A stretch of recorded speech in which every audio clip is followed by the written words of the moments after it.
So recently, I saw this movie called The Intern, and there's this particular scene where the 70-year-old protagonist goes to work and he sets up his office desk. He keeps his old keypad flip phone on the table, followed by that his pens, calculator, and a mini clock. And right in front of him, he has an Apple MacBook, which technically replaces all the things that he has on his table. It's a small but a very meaningful scene.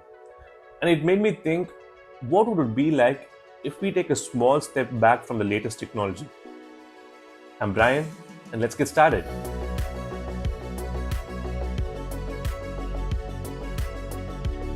All of us are just obsessed with the latest technology, smartphones, smartwatches, and high-tech gadgets. It's a world of constant upgrades and updates. So today I'm going to talk about something that you might not have thought about before. The idea of downgrading intentionally. Yes, planned downgrading. And trust me, it's not as crazy as it sounds.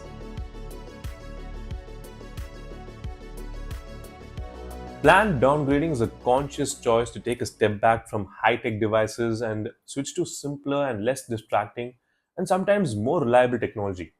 The idea here is not to completely avoid the latest technology, but rather to have a better understanding of what is actually necessary for you. For example, choosing a basic phone or an outdated smartphone over the latest one, or like using a regular watch instead of a smartwatch. So let's get into some reasons to why this makes sense for an average person. A report from Times of India has claimed that a typical Indian user picks up his or her smartphone around 70 to 80 times in a day, highlighting that about 50% of the times they pick up their smartphones are out of habit without any explicit intent. And that's not it. A total of 1,997 road accidents occurred in 2021 due to the use of mobile phones while driving. According to the Ministry of Road Transport and Highways, out of these road accidents, as many as 1,040 people lost their lives. Every smart device is designed to keep us constantly engaged with notifications, emails, apps, and so much more. And to be honest, I was facing the same problem. So I personally considered using a smartphone that has a very small screen and battery. Now, this might sound stupid, but actually think about it. When we had keypad phones with smaller screens, we only used one application at a time. But when phone screens got bigger and better, we were able to multitask better and we got a more immersive experience when we watched videos or play games. So, having a small screen or a small smartphone basically means that I have to charge my phone a little more often, and watching videos is not that appealing, so I eventually stopped it. Okay, there are a variety of issues that can be caused by excessive use of smart devices and more specifically smartphones. But let me talk about the most common problems that we often ignore: social anxiety, depression, and low self esteem. Now, when you create a comfort zone around your smartphone and you become more dependent on it for happiness, communication, and enjoyment, you are basically isolating yourself. This means even a small situation such as meeting someone or a group of people can cause anxiety and a fear of judgment. Meanwhile, smart devices may not be the major cause for depression, but still certain symptoms of depression such as prolonged loss of interest and happiness can be seen in teenagers who use smartphones a lot. Unfortunately, smartphones are also indirectly designed to cause low self esteem. We always end up comparing ourselves to someone else's life or lifestyle, and we always end up thinking that we're not good enough or not good looking to the person on the other side of the screen. Now, this is the most obvious reason to downgrade. To make things more simple, let me give you another example. So, a year ago, I wanted to buy a smartphone, and the requirements were pretty simple. The phone should have a good camera, a good software, but a smaller screen and battery. So, I had a few conversations with my friend, and I found the perfect phone for me: the iPhone SE2 from 2020. But this phone with the 256 GB storage costed around 60,000 rupees, which is a lot and not budget friendly.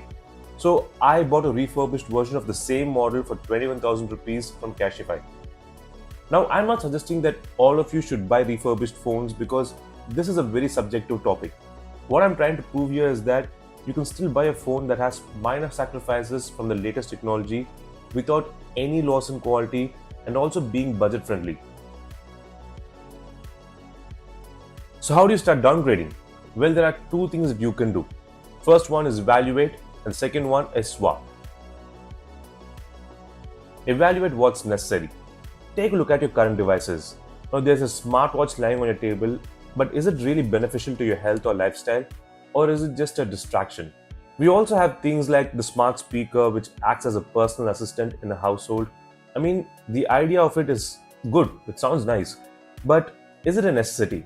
Don't get me wrong, we do have other smart devices such as smart lights, smart plugs, smart ACs, and smart TVs, but these devices prove to be more beneficial than distractive or purposeless. Evaluating your current devices helps you understand the difference between what you want and what you actually need. Swap one device at a time. You don't have to swap all your devices at once. Start with something small. Maybe switch your smartwatch to a regular watch, an analog watch, or a digital watch. You probably have a laptop and an iPad which you use as a portable computer. You can probably choose one device.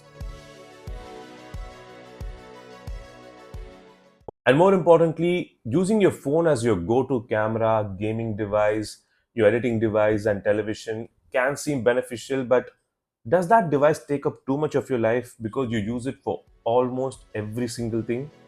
If that's the case, then you could use a smaller, slightly outdated smartphone just like me. By using an outdated smartphone, I was able to spend less time watching movies and short videos and playing games on my mobile because it quickly drains the battery.